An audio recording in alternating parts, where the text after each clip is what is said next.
Chapter 4. The Amazing Civilization of Ethiopia. At the beginning of the historical period of Egypt, most inhabitants of the earth were rude savages. In Western Europe and Northern Asia, the half-human Neanderthal lived in eaves under overhanging ledges and fed upon the untamed products of the wild. Outside of Africa, we find over the earth the rude stone tools of the first barbaric inhabitants that mark the evolution of these races. From savagery, through long stages of development to the civilized state. In Africa, we mud no evidences of this slow progress of man up from the barbaric state. The Sudan shows no evidence of a Stone Age. The African seems to have passed directly to the use of metals without intermediate steps. The Semitic and Japhetic races upon the more sterile lands of the east and north, as nomadic shepherds, were slow to change to the more settled life that developed naturally in the rich regions of Egypt and the Upper Nile. Without agriculture, they could not advance to the handicraft stage. Going back only 3,000 years, we find these nations still very ignorant. Semites made no showings of culture until the rise of half-barbarous Assyria, which copied its arts and sciences from Cushite Chaldea. The Hebrews learned agriculture and building from the Hamitic race of Canaan. Some one civilized race of prehistoric times had tamed the domestic animals, for when the curtain of history was raised, we find them in attendance upon man. With the same infinite patience, this race developed wild plants into tamed fruits and cereals. The Cushite was the only race that could have performed this service, for the other races in historic times despised agriculture. Nomadic races are fierce and impatient. They have a nature the opposite to habits that make for patience and perseverance, which are the steps to art and literature. Before the dawn of history, Cushites were working in metals, and they had perfected the tools with which we conquer the forces of nature today. Our mason's tools are identical with those unearthed in Egypt. Joly calls the three significant factors of progress in the life of man: the hearth, the altar, and the forge. All three of these were given to the world by the African. The ancients said that Ethiopians first taught them the worship of the gods and sacrifice. The agricultural Ethiopian developed the idea of a settled hearth and home. He developed very early the art of smelting iron, which is found in the pyramids, and gave knowledge of its manufacture to the world. Donnelly points out that in the thousands of years since the domestication of animals, the historic nations of our times have tamed one bird. In the light of these facts, is it helpful to our development that we blazon forth the boast that from later races has come the sum total of civilization? Ancient Africans yoked the wild ox, tamed the cow, the horse and sheep.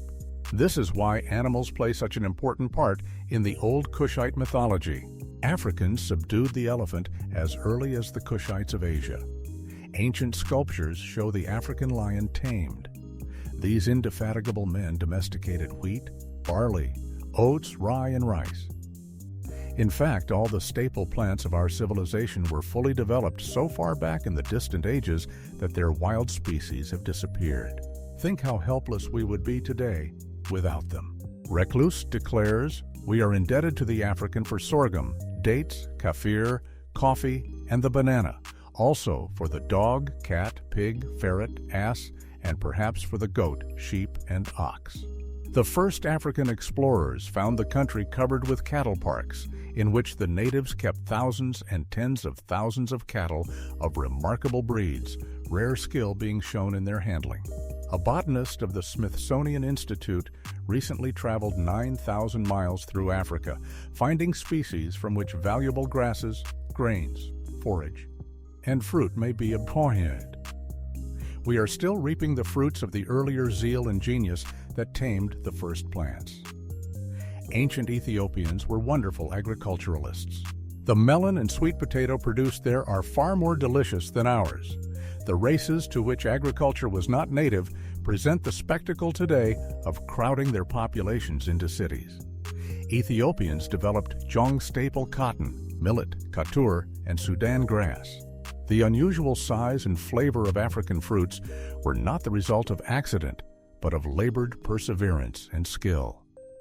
Primeval man gave us the gift of language, Myers says, rich and copious languages were upon the lips of the great peoples of antiquity when they first appear in the morning light of history. This was of incalculable value to succeeding ages. They also gave us the alphabet. Baldwin affirms that the writings used by the peoples of the first ages of history were all derived from a common source. The Phoenicians said the art was invented by Taut, or Thoth. The primitive worship of the Ethiopians was pure. They worshipped one supreme being. Their rulers were priest-kings, and at death were deified. As the ages ensued, this extended itself in ancestor worship, which was original with the Cushite race. It flourishes on the African continent today. Ancestor worship spread over all the countries which the Cushites conquered. Frobenius, the great anthropologist, says, Ethiopia is an ancient classical land. In olden days, its inhabitants were considered the most pious and oldest of mankind. In many quarters, Meroe is thought to be indebted to primitive Egypt. From a standpoint of ethnology, we must unhesitatingly reject this supposition. We must here. The Nubians possessed an independent and individual religion in the earliest known times, the cult of which impressed the Egyptians, who gave an account of it to the authors of old. Voice of Africa, Volume 2, page 621. Champollion, the father of Egyptology, in his valuable memoirs, declared that the lower valley of the Nile was originally peopled from Abyssinia and Meroe. The most ancient cities that they founded were Thebes and Edfu. In the beginning, Egypt was ruled by priest-kings, who reigned in the name of some deity. This sacerdotal class were overthrown by the warrior caste, whose chiefs raised themselves to the rank of kings. This new establishment of power took place about 2000 BC. Thebes under them reached the height of her glory. The old race of the first dynasties, the race of Thoth, Amun-Ra, and Osiris, had turned its greatest strength in wider and wider circles across North Africa and up the coast of Western Europe. To the eastward, they had civilized the Mesopotamian plains and had swept onto India. Their relation toward Egypt became more and more hostile, though full-blooded Ethiopians still sat upon the throne. The idols of Egypt, to the last detail, were gods of Meroe. Herein says, the best informed travelers and the most accurate observers recognize the same color, features, and mostly the same fashions and weapons in the inhabitants of the Upper Nile, as they find portrayed on the Egyptian monuments. The race which we now discover in the Nubian, though by loss of liberty and religion much degenerated, yet which was once the ruling race in Egypt. This Nubian race did not come from Arabia. Their color, language, and manner of life were different. According to their own traditions, the Egyptians were originally savages without tillage or government. They lived in huts made of reeds. A race of different descent and color settled among them and lifted them to civilization. The men of this race were the ancestors of the Nubians, who planted other colonies in opposite regions of the world, in Greece, Colchis, Babylonia, and even India. All of these regions had priest-kings. There had been a rich literature in ancient Ethiopia, which endured until the time of Christ. There are now in existence more than 2,000 Ethiopian manuscripts. The early Christian missionaries who entered Ethiopia considered it a duty to destroy all the ancient pagan literature. The 2,000 extant are but a remnant of olden writings, which, if in the possession of the world today, would unfold many a baffling mystery. The literature of Ethiopia that remains is almost wholly Christian. Nubia long resisted the inroads of foreigners. The Berber knew what the entrance of aliens would mean to their land, but its confiscation and violence to their rights. Nubians' mothers would drown or mutilate their daughters that they could not carry away to save them from dishonor. Virtue is highly prized among them today. Frobenius tells us that Nubians adopted Christianity as early as 500 A.D. Determinedly, for 1,000 years, they refused to accept Mohammedanism. When Islam began to persecute the Christians in Egypt, Nubia sent her cry, "Stay your hand," ringing down the Nile with both energy and effect. The Arabs spared Egypt for fear of the Nubian. The Barbara or Nubian hated the Turk and the Arab and were right in their determination not to let them enter their land, which was blooming and prosperous, but which later came to utter ruin. Sir Samuel Baker, describing the Nile between Berber and Kartham, said that as late as 1862, the banks were crowded with populous villages. The land everywhere was cultivated and produced heavy crops. Under the Turks, in 30 years, it had become a howling wilderness. Gaps in the bank show where wheels once stood, which have entirely disappeared. Their channels have been choked for years. Budge paints a pathetic picture of the few inhabitants who remain, who are nearly naked and slowly starve for months. They lack sufficient covering at night, the cold being intense. These Nubians get up long before dawn and sit shivering, waiting for the needed warmth of the sun. They love their independence and are content to endure hardship. 700 AD. Muslim Arabs overran the delta and transformed the old Ritu type of Egyptian into an Arab-speaking fellahin. The old Egyptian intermixed with Greeks, Romans, and Arabs, produced a physical type quite unlike the people of earlier days. Along the Nubian Nile, ancient prestige prevented their onrush. The old Ethiopian Empire, with its northern and southern capitals, blocked Muslim progress for almost 1,000 years. In 1316, this Christian kingdom was overthrown, but the race-loving Nubian peasantry clung to and still retain their Hamital speech, which is the key to their origin. After 1300 AD, massacre was introduced to compel the Nubian to change his faith. Slave raiding brought inconceivable ruin. 4/5 of the population was destroyed, and the greater part of this once best cultivated region of the world went back to wilderness. The cattle were killed, the young men slain, and the daughters of Ethiopia ravished. A look at Ethiopia today in her ruined condition makes it difficult for the average observer to receive the deductions of explorers, geologists, and ethnologists. The great lapse of time has erased traces of a civilization that was decaying in the days of Cambyses. Many of the massive ruins and relics of those declining days, as described in books, are conceived by the readers to be products of the lower Nile when they existed far up in Nubia. The museums of the world contain much of Ethiopian art that is labeled as Egyptian. Ferlini in 1820 found in the tomb of the great queen of Meroe a bronze vessel, the handles of which were ornamented with Dionysus masks, also necklaces, bracelets, rings, and other articles of jewelry. Dionysus was the Bacchus of the Greeks, the Osiris of Egypt, and a very famous ruler of the ancient Cushite Empire of Ethiopians. These jewels and the bronze jar are in the museum at Munich. Ferlini was greatly surprised at the workmanship, which he considered finer than any to which the Greeks had attained. Egyptian Sudan, Budge. In 1863, Mariette discovered at Jebel Barkal among the monuments 5 columns of the highest importance, proving Ethiopia to have had a very important position among the Egyptian dynasties in later historical times. These Ethiopian kings residing in Nubia ruled Egypt. One of these conquerors, Taharka, carried his expeditions into Asia. He was doing no more than Ethiopians of earlier ages had done. European museums contain some of the monuments of Jebel Barkal. Groups of pyramids are near the temple. In 25 structures at Nuri in interior vaults is a method of support, until recently thought to be an Etruscan invention. At the time of the Old Empire, the population of Upper Egypt was Nubian. In the 6th dynasty, Nubia was a part of the Egyptian kingdom. In the inscriptions of Ethiopia, the ruler is called King of the Two Lands, and the symbol of the Uraei proves their authority over Egypt and Ethiopia. The pyramids of the queens of Meroe show the authority of this line over the two lands. This was why Egyptian monarchs so often married princesses of Ethiopia. It seemed to strengthen their claim to the throne.